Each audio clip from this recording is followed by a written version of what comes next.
So you've been writing about this industry for a long time. What are some of the most common myths that you hear about retirement?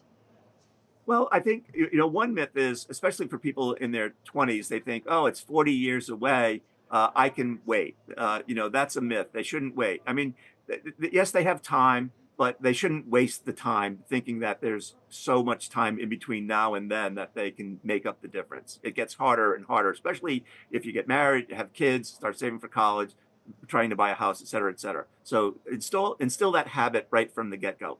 And then at the other end of retirement, a lot of people get to retirement and they get there and they retire from something, but not to something.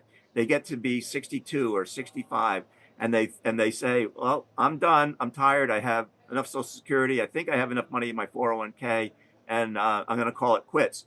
And they call it quits without figuring out what it is that they're going to do for the next 30 years of their life.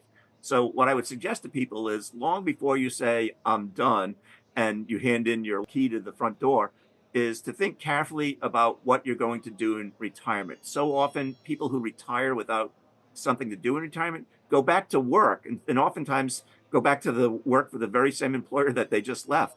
And it's part because they didn't know how they were going to fill their time. So think carefully about what your purpose will be in retirement. And I think between at the young end, taking advantage of the 40 years of savings that you can have is important. And at the tail end of your career, thinking long and hard about what it is you're going to do with 30 years of free time.